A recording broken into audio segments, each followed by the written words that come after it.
It is time. It is time to brew your best beer. The 2016 SJPorr Challenge is dedicated to your friend and ours, Paul Wickstein.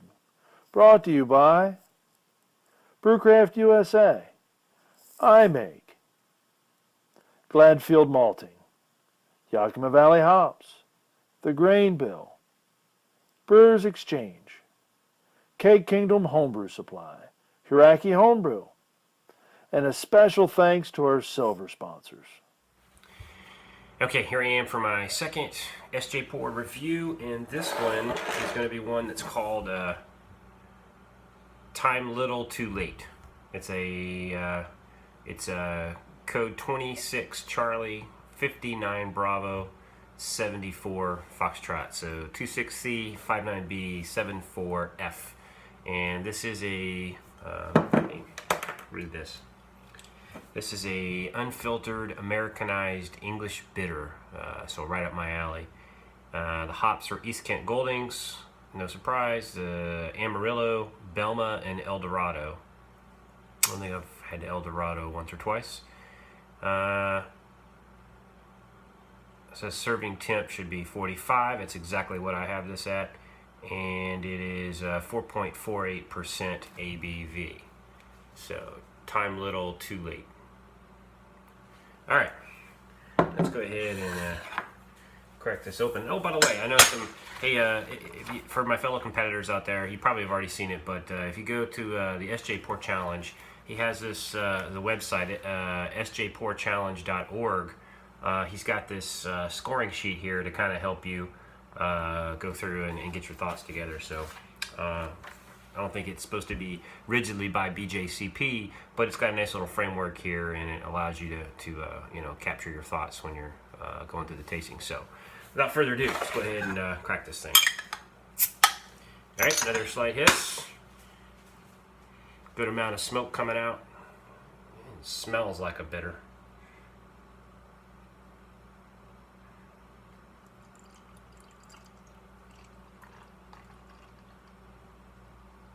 This one is a really hazy one, so I'll stop it right there. I don't know if it was bottle conditioned or not. I'm thinking it was because I see some stuff on the bottom there. So, very, very hazy, very cloudy, this one. Which, again, since it's a session, I'm thinking that's a good sign. So, there's the head is almost non-existent. You can, if you can see that. But yeah, very thin head. It wasn't a whole lot of carb action as I was pouring it out. Although, yeah, looks like to be some sediment floating around on this too. So, color, it's about a kind of a dark brown or a light brown, dark tan kind of color. And like I said, you certainly can't see through it. All right, let's go ahead and take a nose. Yeah, you can smell the East Kent Goldings. I'm assuming he used that, he or she used that towards the end of the boil.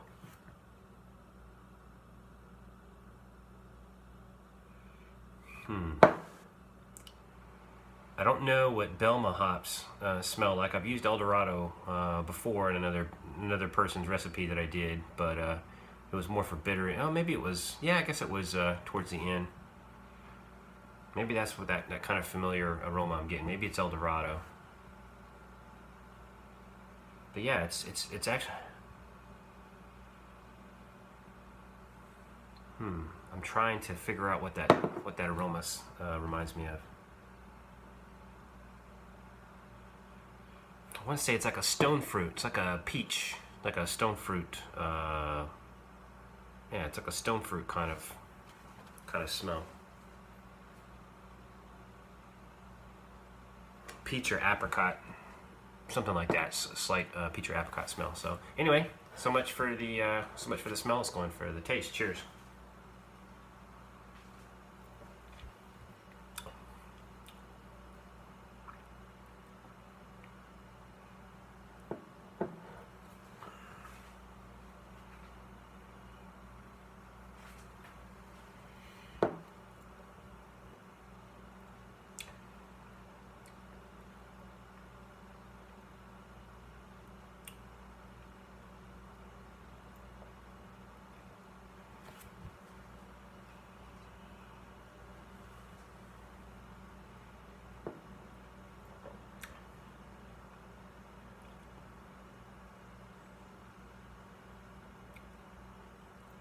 So this says that the IBUs, does it have the IBUs on here? Yeah, it doesn't really say. But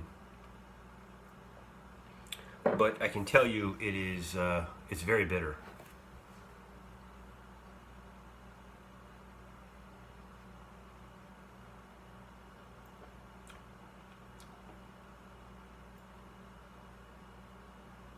Yeah, it's almost like it's a little bit too bitter for, I think, for a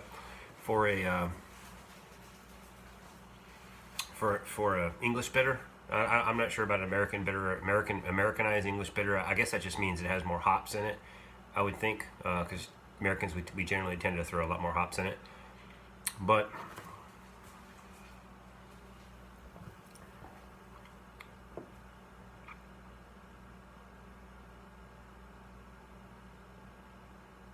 yeah, it's like the hops are a little bit overpowering the rest of the grain bill on this.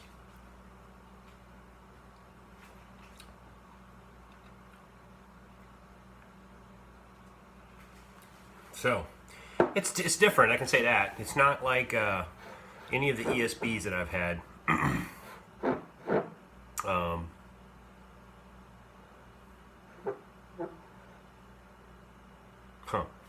Yeah, the ESBs and generally the ones that I make are probably a little bit different than the ESBs you get in the store. Like you're used to like a Samuel Smith, or the ones I make are probably a lot more.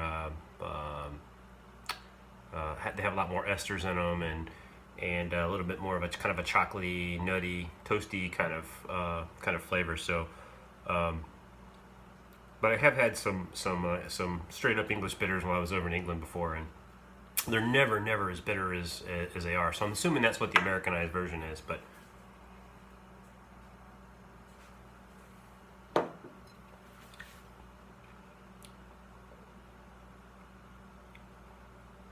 Yeah, I think that the bittering's a little bit too much in this one.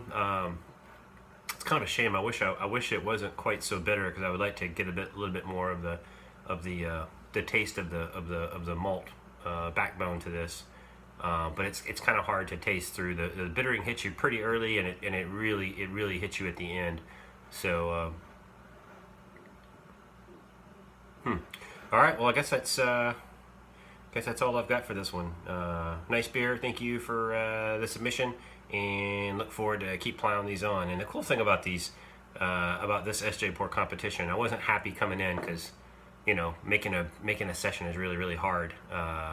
You can't hide a bunch of mistakes, but the cool thing is you can pound a couple of these and it's a session. So what the hell, all right? So anyway, have a happy homebrew, and have a happy homebrew Wednesday. And cheers. Thanks.